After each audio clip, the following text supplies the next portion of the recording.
معرفش ليه بسجل الريكورد ده، بس يعني لعله الحاجة الوحيدة اللي ممكن تطلع الجانب الصادق من نفسي اللي ما بيطلعش غير في لحظات هادية. ما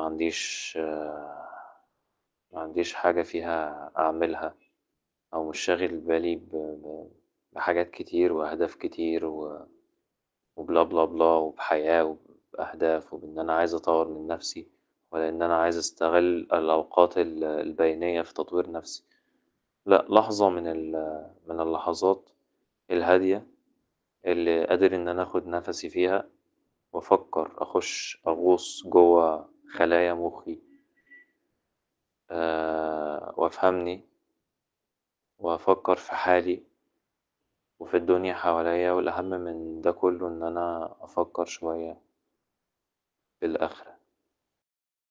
النهاردة واحد زميلنا في الدفعة مات، وده مش الأول، ده التالت تقريبا.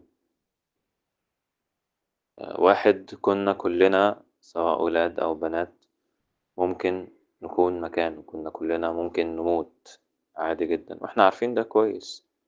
هو حقيقة، هو يقين، احنا عندنا يقين ان احنا هنموت، بس مستبعدين الفكرة شوية بسبب ان احنا لسه شباب، بسبب ان احنا صحتنا كويسة، بسبب الهلس اللي احنا بنسمعه والسفاهة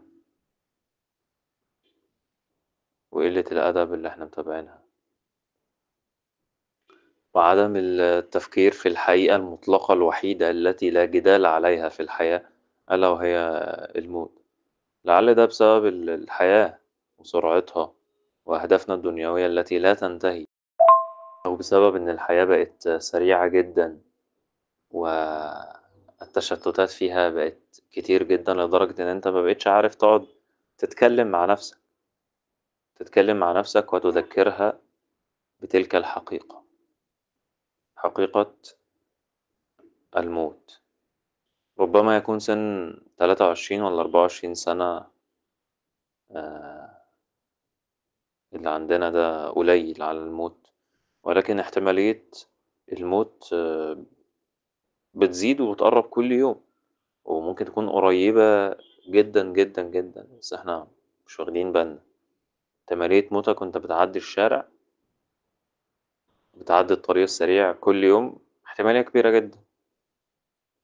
احتمالية موتك لما بتنام ومش عارف هتصحى ولا لأ، كبيرة جدا. احتمالية موتك احتمالية موتك آم، بسبب فيروس حجمه لا يكاد يذكر بالنسبة لحجمك الكبير، احتمالية كبيرة جدا. مش قادر أعي كونسبت الموت، آه، ب- الوعي الحقيقي. حاسس إن أنا لسه غافل. وربما كنت ببكي زمان قبل ما قلبي يأسى ويتحجر بسبب الموت، أو لما كنت أشهد جنازة، وب- وبقيت بستعجب دلوقتي من نفسي وأنا ما ببكيش، ربما لقسوة قلبي، ربما لقسوة قلبي. لكن بيفضل الرعب الجوايا، واللي أنا متأكد منه من ناحية الموت، هو إن أنا أموت على معصية. فكرة مريبة، فكرة مخيفة مرعبة بالنسبة لي، و... ومش عارف هواجهها إزاي. بس يعني الحقيقة والواقع بيقولوا إن ربنا مش هيختم لي بخاتمة إلا إذا كنت أنا متعود على اللي هيتعمل في الخاتمة دي. يعني لو أنا متعود أعصي فللأسف هتبقى نهايتي على معصية والعياذ بالله، ولو متعود أطيع ربنا هتبقى نهايتي على طاعة إن شاء الله. فكرة إن إحنا بقينا بنستسهل المعاصي لأن إحنا متعودين عليها. المجتمع حوالينا كله متعود على المعاصي. المعاصي بنشوفها كل يوم على الفيسبوك وعلى التيك توك، وبنسمعها من صحابنا بودانا وبنقولها بلساننا وبنتعاطف معاها بقلوبنا وإحنا مش حاسين، بنعمل لها لايك على الفيسبوك. وبنكون فرحانين أوي مبسوطين وقلبنا لا ينكر أي معصية من دي، وربما تقودنا هذه المعاصي إن إحنا نعصي أكتر. طب وبعدين لحد إمتى؟ لحد إمتى هو السؤال اللي أنا بسأله لنفسي كل يوم، لحد إمتى أنت هتفضل كده؟ لحد إمتى أنت مش هتحرك ساكن؟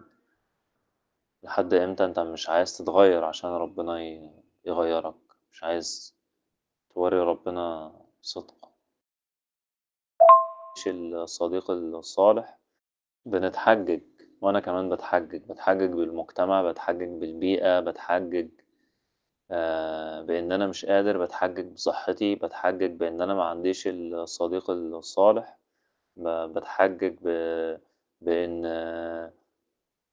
المجتمع حواليا مش أحسن حاجة، إن أهلي مش أحسن حاجة، إن أنا مشغول، إن أنا كليتي صعبة ودراستي صعبة وشغلي صعب.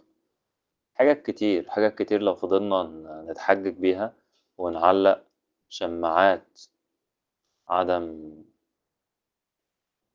عدم قبول رحلة الخوض في الطريق الصحيح، والانغماس في لذات الطاعات بدل من لذات الشهوات المؤقتة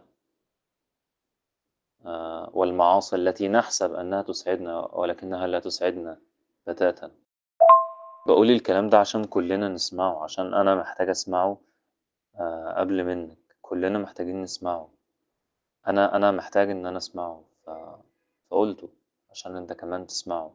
وأنت كمان لما تحس إن أنت عايز تقوله قوله، عشان ممكن ربنا يهدي بيك حد.